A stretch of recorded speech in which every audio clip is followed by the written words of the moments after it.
Hello friend, फिर से एक नए वीडियो में आप लोगों को स्वागत है। चैनल पर नया है तो चैनल को सब्सक्राइब कर दीजिए। आज की इस वीडियो में आप लोग को हम बताएंगे कि जो आप लोग जल्दी जल्दी याद कर लीजिएगा 12th के जीव विज्ञान जो 3 मार्च के आने वाला पेपर है, तो आप लोग ध्यान से देखिएगा और चैनल पर नया है तो चैनल को जरूर सब्सक्राइब कर लेना है। ट्रिक वाला 10 प्रश्न उत्तर और इस वीडियो के बाद एक और जरूर देख लेना है। देखिए, ये ट्रिक वाला वीडियो एक बार जरूर देख लीजिएगा। एक दूसरे से बहुत ज़्यादा इसमें प्रश्न आप लोग को 3 मार्च के दिन देखने के लिए मिलेगा। इससे प्रश्न आप लोग को बहुत 100% आप लोग को 70 में 70 नंबर लाने के लिए इस वीडियो के लास्ट तक बने रहिएगा और चैनल पर नया है तो चैनल को जरूर सब्सक्राइब कर लीजिएगा। तो चलते हैं वीडियो में, ध्यान दीजिएगा कौन कौन से ऐसे प्रश्न है जो आप लोग को 3 मार्च के दिन आने वाला है।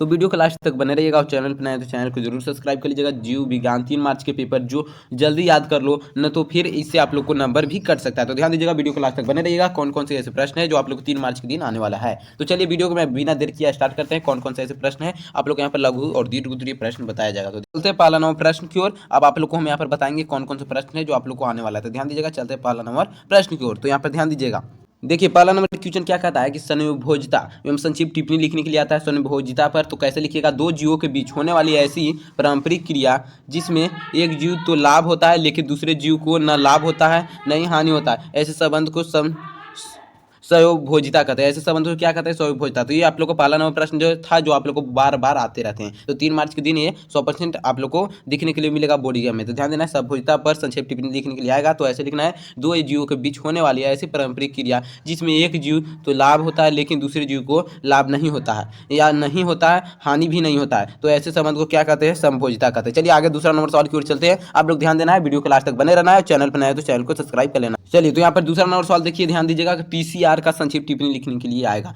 पीसीआर का संक्षिप्त टिप्पणी कैसे लिखा जाएगा। पीसीआर एक ऐसी विधि है जिसके द्वारा कम समय से जीन की कई प्रकृति का संश्लेषण किया जाता है। जैसे पीसीआर चक्र का विशेष रूप है, 3 चरण होते हैं, जैसे कि यहाँ पर देखिए निष्कर्षण, तापनुशीलन और विसरण। यहाँ पर ध्यान से हम दिखाइएगा। चलिए देखिए कौन से पीसीआर आप लोग संक्षिप्त टिप्पणी लिखने के लिए आएगा तो ऐसे लिख देना। चलिए आगे ध्यान दीजिएगा, आगे और लिखने के बाद यहाँ पर 3 अर्थी लिख देना है जो आप लोग को विशेष रूप से 3 चरण होते हैं। क्या चरण होते हैं, तो चरण के बारे में जरूर लिखना है, तभी आप लोग को फुल नंबर मिलेगा पीसीआर का संक्षिप्त टिप्पणी में। चलिए निष्क्रियाकरण, यहाँ पर तापनुशीलन होगा, विस्तार होगा। चलिए आगे चलते हैं तीसरा नंबर सवाल की ओर। तीसरा नंबर सवाल क्या कहता है, ध्यान दीजिएगा, जितने भी सवाल है इंपॉर्टेंट सवाल है आप लोग को 3 मार्च के दिन देखने के लिए मिलेगा। तो वीडियो को लास्ट तक बने रहेगा और चैनल पर सब्सक्राइब जरूर कर लीजिएगा, तभी आप लोग को नोटिफिकेशन मिल पाएगा। जितने भी हम बोर्ड एग्जाम आप लोग जाने से पहले आप लोग को 3 मार्च के दिन सुबह भी कराने वाले हैं जो आप लोग को सीधे आने वाला है, तो आप लोग चैनल को जरूर सब्सक्राइब कर लीजिएगा जिससे आप लोग को नोटिफिकेशन मिल पाएगा। तो चलते हैं तीसरा नंबर सवाल की ओर। ध्यान दीजिएगा, तीसरा नंबर सवाल क्या कर रहा है, यहाँ पर ध्यान देना है आप लोगों को। तीसरा बायोगैस क्या है। बायोगैस क्या है जो आप लोग को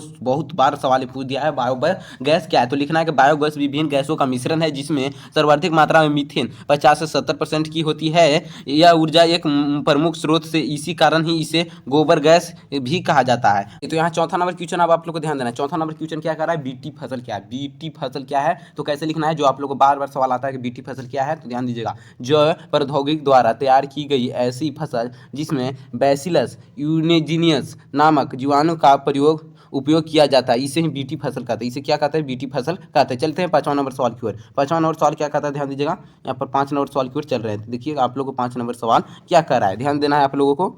चलिए 5 नंबर सवाल क्या है कि प्रतिजैविक किसे कहते हैं। प्रतिजैविक किसे कहते हैं, तो विभिन्न प्रकार के सूक्ष्म जीव द्वारा उत्पन्न किए गए वे रासायनिक पदार्थ जो दूसरे सूक्ष्म जीव का वृद्धि को रोकता है उसे प्रतिजैविक कहलाता है। चलिए प्रतिजैविक जैसे आप लोग को दिया रहेगा तो ऐसे लिख देना है कि प्रतिजैविक किसे कहते हैं, विभिन्न प्रकार द्वारा सूक्ष्म जीवों द्वारा उत्पन्न किए गए रासायनिक पदार्थ जो दूसरे सूक्ष्म जीव को वृद्धि को रोकता है उसे प्रतिजैविक कहते हैं। चलते हैं 6ठा नंबर सवाल की ओर। 6ठा नंबर सवाल की ओर चलते ध्यान दीजिएगा, यहाँ पर ध्यान दीजिएगा 6ठा नंबर सवाल क्या कर रहा है कि अल्कोहल, यहाँ पर ऊपर हम कर दें अल्कोहल का कुप्रभाव का वर्णन करने के लिए बोलेगा। तो अल्कोहल का कुप्रभाव निम्नलिखित है, इसके अत्यधिक सेवन से खामोशी या मृत्युष्ट हो सकती है। चलिए आगे और ध्यान दीजिएगा, आगे क्या है अल्कोहल का कुप्रभाव, ध्यान देना है आगे आप लोगों को। देखिए अल्कोहल का कुप्रभाव, देखिए यहाँ पर ध्यान देना है, दूसरा में लिख देना है आप लोगों को। यहाँ पर ध्यान दीजिएगा, दूसरा क्या लिखना है, दूसरा लिख लेना है कि इससे अत्यधिक सेवन से व्यक्ति हिंसा रूप से ले सकता है। तीसरा है इसके तल से व्यक्तियों का बर्बाद हो सकता है, व्यक्तियों भी बर्बाद हो सकता है। चलते हैं अब 7 नंबर सवाल की ओर। आप लोग को ऐसी वीडियो के लास्ट तक बने रहना है और चैनल पर नए तो चैनल को सब्सक्राइब कर लेना है।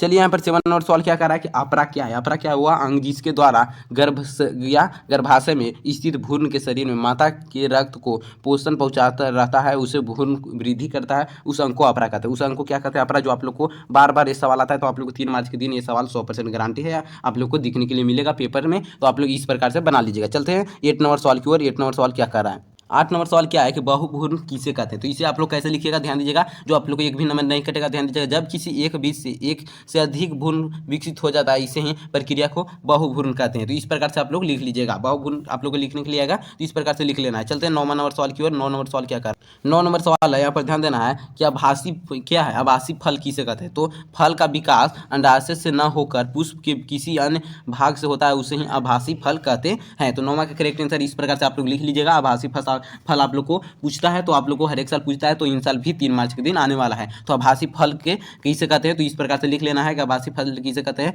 फल का विकास अंडाशय से न होकर पुष्प से के अन्य भागों से होता है, उसे ही आभासी फल कहते हैं। चलिए आगे ध्यान दीजिए, आगे क्या है आप लोग को सवाल ध्यान देना है और वीडियो को लास्ट तक बने रहना है। और चैनल पर नए हो तो चैनल को जरूर सब्सक्राइब कर लेना, क्योंकि 100% आप लोग को जो सवाल आएंगे वो हम कराते रहते हैं। तो आप लोग चैनल को जरूर सब्सक्राइब कर लीजिएगा। चलते हैं 10 नंबर सवाल की ओर। 10 नंबर सवाल है कि दोहरा निषेचन किसे कहते हैं। तो ये आप लोग कमेंट में जरूर बताइएगा किसे कहते हैं। और आप लोग चैनल पर नए तो चैनल को जरूर सब्सक्राइब कर लीजिएगा। तो इतने सवाल था जो इंपॉर्टेंट सवाल था, तो जरूर आप लोग देख लीजिएगा। और चैनल पर नए तो चैनल को सब्सक्राइब करके वीडियो को भी शेयर कर दीजिएगा, कमेंट जरूर कीजिएगा ये वीडियो आप लोग को कैसा लगा। तो मिलते हैं अगली वीडियो में, तब तक के लिए आप लोग पढ़ते रहिए। और चैनल पर नए तो चैनल को जरूर सब्सक्राइब कर लेना है।